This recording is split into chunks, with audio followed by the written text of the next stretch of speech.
for this session, I wanted to talk a bit more about I don't mean to be, what's the word? Is it a doomer? I don't want to be a doomer or anything, but one thing that I thought would be interesting to talk about would be the different kind of ways that the Earth might perish. That the Earth might perish. Doomer, see? Yeah, I'm being a doomer right now. I thought that would be fun. I thought that would be fun. Nice goodbye, Earth. Yeah. So the first thing I wanted to cover was more or less a bunch of different ways that the Earth could, you know, potentially perish. Starting it out strong, but let's go with that. Let's go with that one. So you know, last time I did talk a bit about like a bit more like broader general knowledge, and this is also kind of like general knowledge. I feel like parts of these have floated around everywhere, and you might have heard a bit about this. Starting with the end. Anyways, as we talked about it last time, I talked about lots of like solar storms on the sun that, you know, that affect the Earth fairly often. And typically, you know, these I talked about it last time again, but these like solar storms tend to shoot out like high energy radiation and, you know, like plasma towards the Earth. And usually we're safe from these because, you know, the Earth's magnetic field redirects this electrified plasma this electrified plasma to the north and the south poles, where the particles actually fall into our atmosphere. And, you know, those pretty auroras that you see are actually caused by these, which is mostly why you can see them like really north of the Earth or really south. But yeah, you know, there's a lot of different types of these solar storms, and some of them can be a lot stronger and a lot more dangerous than other ones. And instead of, you know, causing a lot of pretty skies, they could cause a lot of trouble. And yeah, but if one of these storms, you know, were to happen like perfectly in a way that these typically, you know, like larger storms like this can affect, you know, like the power that we have on Earth. But if like one of these storms were to happen perfectly, well, we might get a lot of harsher side effects than just those pretty skies. Actually, there's a lot of celestial events that happen in space that could lead to the potential extinction of our planet and the human race. But I'm not a human, so... But yeah, as I said, there's a lot of other celestial events that could, you know, lead to the extinction of our planet. And, you know, other than the obvious, you know, stuff like comets or asteroids, which have already hit and affected our planet quite a lot in the past. Thankfully, I mean, you know, humanity still managed to flourish given what has happened in the past of our history's in our planet's history. But those are obvious ones that, you know, could just kind of like wipe it out. Thankfully, our technology is good enough that we would probably see it coming, at least a long ways away. I don't know if we could potentially stop it, but we could at least see it coming. But there's also stuff like I previously talked in the last stream, like supernovas, which I mentioned were like huge like stellar explosions that, you know, sort of like affect things in a really large radius around the sun. I think it's usually around like 100 light year radius, so yeah, we would kind of be screwed. But stuff like that could also, you know, kind of mess us up. And if you think about like events that will happen, that like we have proof that is eventually gonna happen, there's actually quite a lot of them. There's actually quite a lot of events that could lead to the extinction of our planet, which is kind of scary if you think about it. But don't worry, none of these will happen anytime soon at all. No time soon at all.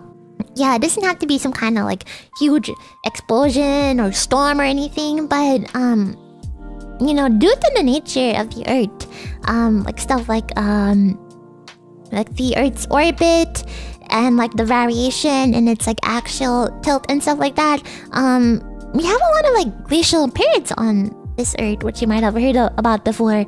But you know, even something like that could be enough to wipe out all of humanity. I'm not jinxing the end of time. I'm not. Yeah, that could wipe out all of humanity, but what do I care? I'm a plant.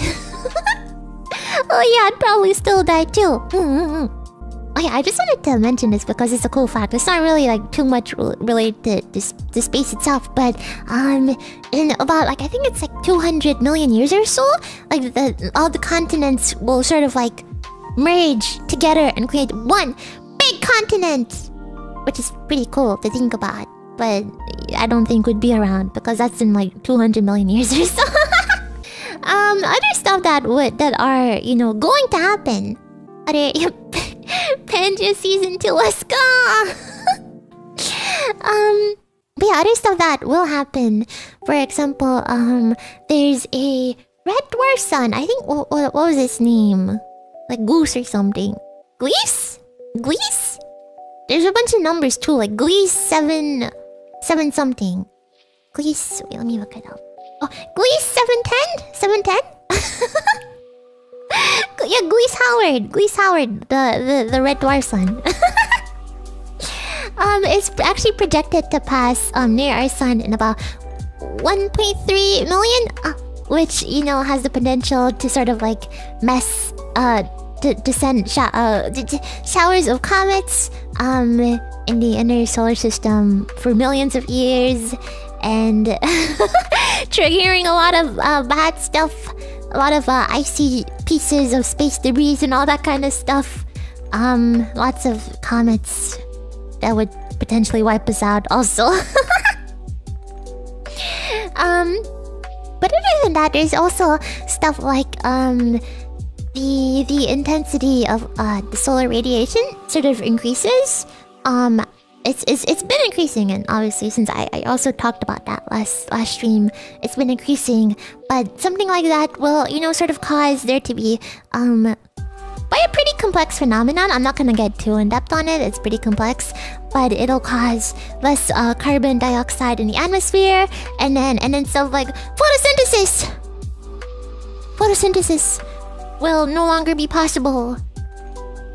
But that's in like 600 million years, so you know, no time soon. Yeah, but plants will sort of not be able to do photosynthesis anymore. No more photosynthesis from Rosemi, and then basically you guys will die. Plus, you know what they say, plants are really important for life, you know, because animals eat plants. The small animals eat plants, and then the big animals eat the small animals. So basically, Rosemi is the most important thing on this planet. But when I won't be able to do photosynthesis, this will be too sad. It'll be too sad. Can we die together? Oh my god, wait, this is sounding like really like doomy. This is sounding really doomy. I'll get out of it soon. I'm almost done with the doomy part. Don't worry about it. That's true. Don't agree with me. Don't agree with me. And yeah, and you know, let's assume, okay, these are all happening in like 200 million years, 300 million years, 600 million years. Let's assume that we make it to 1 billion years in the future. It's kind of crazy to think about it, but still, like solar luminosity would be about like 10% higher now than it is, which means that basically the entire ocean would evaporate. The entire ocean would evaporate. Like there would be no more ocean, and then Earth itself would end up being Earth itself. Will you be talking about how Thanos could wipe out humanity with his Infinity Gauntlet? Yeah, that's near the end of the lecture today. I'll be talking about Thanos. I'm a big fan, actually. Doomsday scenarios are death as a result of Rosemi's death. So is this a doomsday suicide? No! I'm literally saying facts right now. These are straight up facts. There would be no ocean to dive into tonight. Yeah, but let's say, yeah, we make it to 1 billion years, the ocean would evaporate, and, the Earth would actually, as we know it, be hotter in 1 billion years than, how Venus is right now. The Earth would be hotter than Venus. Isn't that crazy to think about? Yeah, and then I mentioned this last time also, but then we would sort of get eaten by the Earth in 7.5 billion years. To say we make it there, the Earth would get eaten by the sun. But let's not be doomers, okay? Let's not be doomers. Let's look at a few other planets a bit closer to home. Maybe there's a future for us there, right? Right?